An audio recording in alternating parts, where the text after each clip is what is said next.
When I'm working as a psychotherapist, one of my favorite therapeutic interventions is called solution-focused therapy.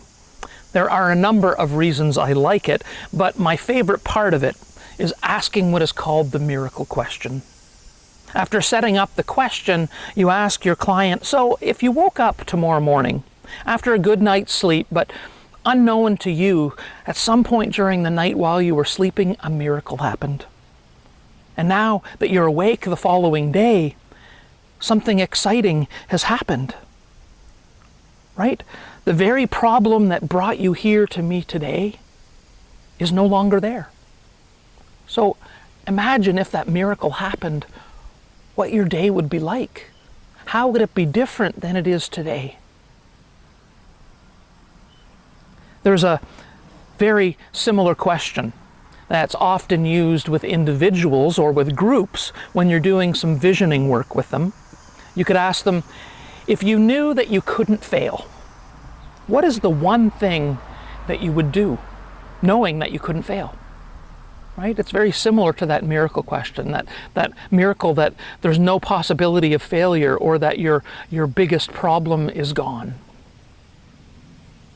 I love questions like these because they prompt us to cast our gaze, our thinking beyond our present circumstances, right? Our present challenges, our present problems. All of those things in our lives that, while perhaps they're real, they often cast a larger than necessary shadow. They hold us back. They have that grip upon us. And as humans, we are evolutionarily wired to overestimate risk and danger. Because long ago, in a harsh environment, if we underestimated our risk and danger, it would have deadly consequences.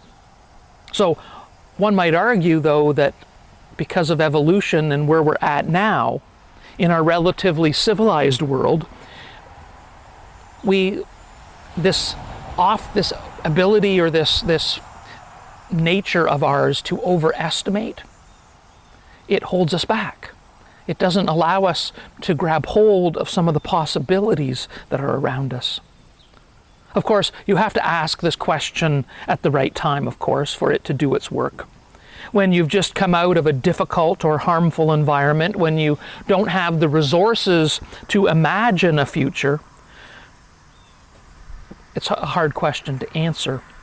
But just a little bit of confidence, a little bit of relative safety, it helps us to take on even greater challenges. Similarly, when you have a backer or a therapist or a mentor or an advocate, it helps us, right? When you have someone to support you, someone who has your back, someone who will champion your efforts and encourage you, it makes us take more risks.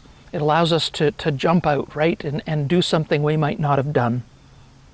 And in a sense, that's what Abraham, then called Abram in our reading today, receives from the Lord. Do not be afraid, the Lord tells Abram. I will guide you. I will protect you. I will give you offspring and a future that you could not have imagined. Now, if someone had asked Abram the miracle question or the visioning question, I don't know what he would have answered. He probably wouldn't have said that he wanted to pull up stakes and move his family across a continent, but that's what he did. And that's what vision and promise do. They enable us to do things that we never dreamed possible. One could read Jesus' promise in our gospel reading today in much the same way. He says, "Do not be afraid, little flock. It is your Father's good pleasure to give you all things." And so from that astounding promise comes the invitation. And notice that it is worded as an invitation, not a command. What follows, right, is often very difficult for us to give up everything that we have and follow God. But it's an invitation to prioritize, to share, to be afraid, or to be prepared rather for what comes next, to give things away. And what's the difference between a command and an invitation? Only the force of how that statement strikes you, right? A command implies coercion, whereas invitation implies freedom. And promises always lead to freedom. Commands, not so much. Because in Jesus, we have a promise. We have a promise that it is God's good pleasure and heart's desire to give us all good things. We are suddenly free, right? It's freedom in that invitation, in that promise. Freedom to give things away, freedom to care for others, freedom to lose ourselves in service to the world. And in all these ways, find our security and our confidence not in our earthly possessions, not in our earthly accomplishments, but instead in our relationship with God. In our passage from the letter to the Hebrews, it picks up on this theme of promise and freedom, and it calls it faith.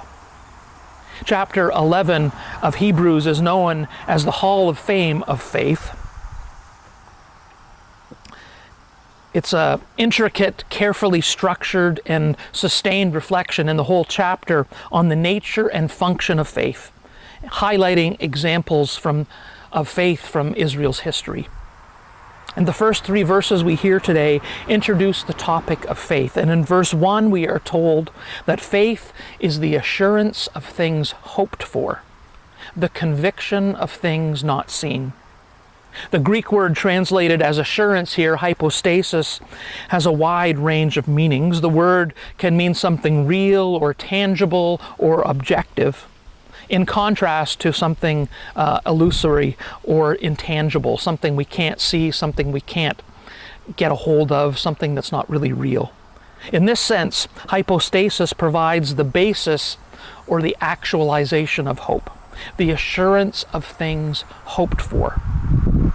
The second phrase, the second half of that sentence in verse 1, the conviction of things not seen, it stands in apposition to the first statement, right?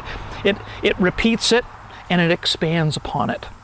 Here, the Greek word elegchos, which is translated as conviction, has the sense of presenting or proving as true that which cannot be seen, right? That which is not visible. Now, English translations here, they struggle to bring out the emphatic position of the main verb here. In Greek, it's eston. And it's usually translated as to be, right? Is to be. But it calls for something stronger here. Given the composition of verse 1 and the examples that follow in the following verses, we might offer a more dynamic or descriptive translation. Faith rests in or taps into the really real of hoped-for things. It leads to conviction and action in the visible world, even though it is rooted in things that cannot be seen. In verse 3, the reference to what is seen being made from things that are not visible, it connects verse 3 to the 2 earlier verses, verses 1 and 2. But here in verse 3, a new element is added, the Word of God. God's powerful and creative Word brings into existence things that were previously not visible.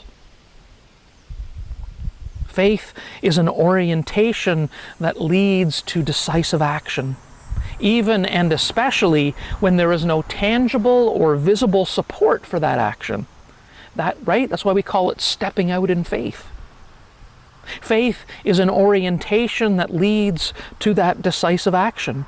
So what is our faith then, according to our readings this morning, and how do we live it out in our lives? First, faith provides a guarantee, the peg on which we hang our hat of hope. Because of faith, our hope is no flimsy dreaming. It has substance. It has reality. Faith provides a ground in which we can hold fast or stand fast. But that grounding in faith also orients us towards the future, right? It's not about the present. It's not about the past. It turns us towards the future. It gives us the courage to move forward, the courage to launch into the unknown, to step out in faith. And that is the second dimension of faith, is that it moves us forward.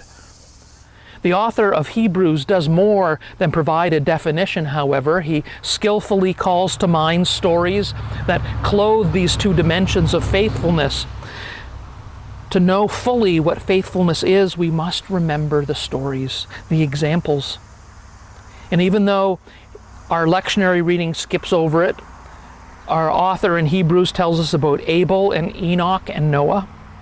And then our lectionary passage picks up as the author lingers over the story of Abraham and Sarah.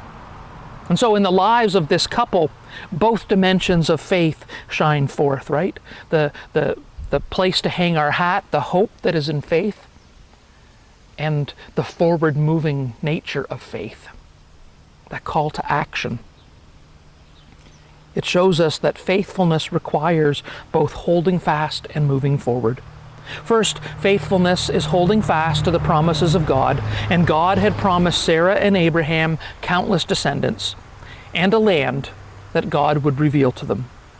But both promises were things not seen, especially here in our passage. Abraham and Sarah also held fast to the second promise, that of land, and the promise was equally impossible. For these two were wanderers. They were pilgrims who set out, not even knowing their destination. Even when they arrived in the promised land of Canaan, it says they lived like strangers in a foreign country, in tents, always ready to pack up and move. So they did more than hold fast to this promise. They knew that the promise of God was also a call. And so they lived out the second dimension of faithfulness, that of moving forward.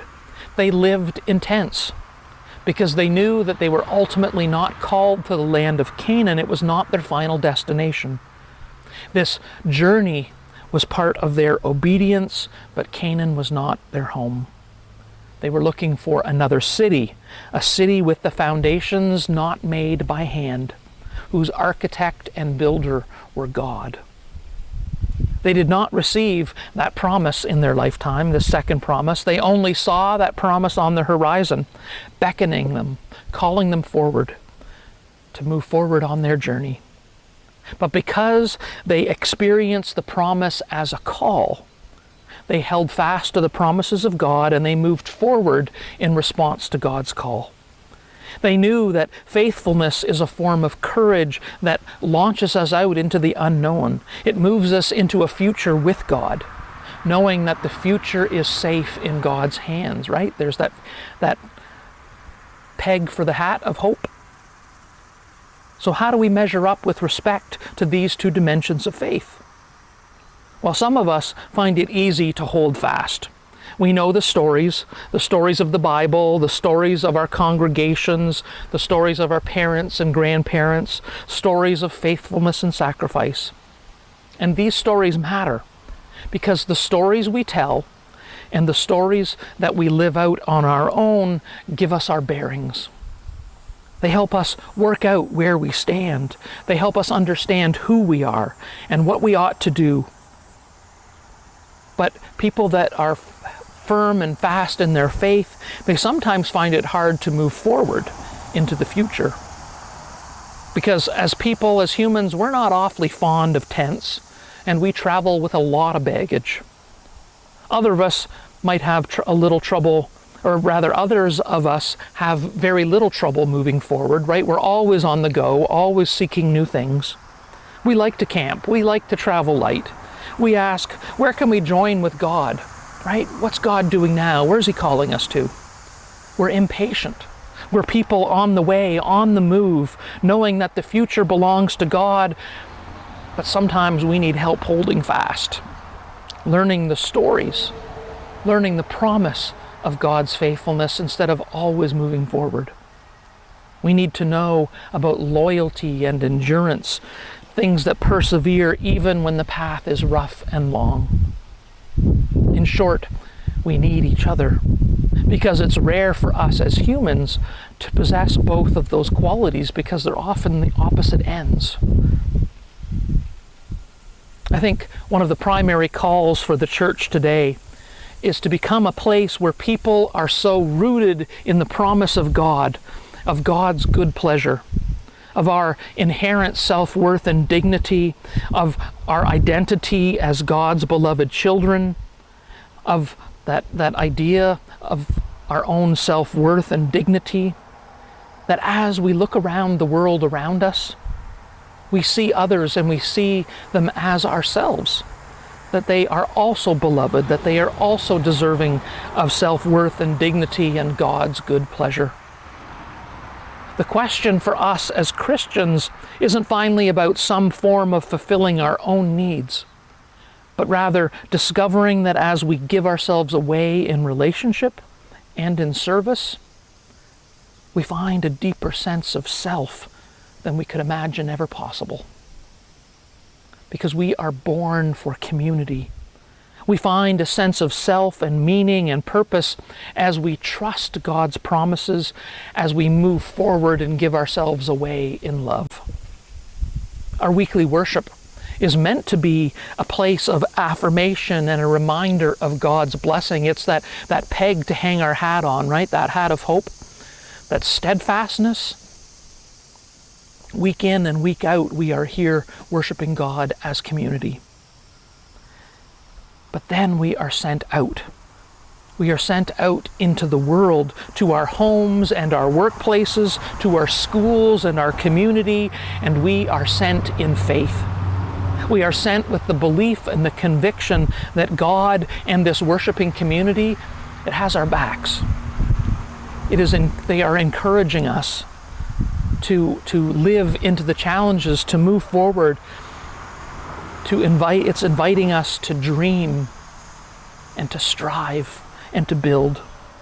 It's counting on us for seeing those around us, especially those in need, as our neighbor, as a beloved child of God, and perhaps as someone set before us, so that we might extend God's love and promises to them. For we live in a world that needs that kind of love, that needs that kind of hope, that needs that kind of grace. A world that needs God working through us. Amen. Our hymn is 368, Let Christian Faith and Hope Dispel, and it's sung by Mary Ann McVicker.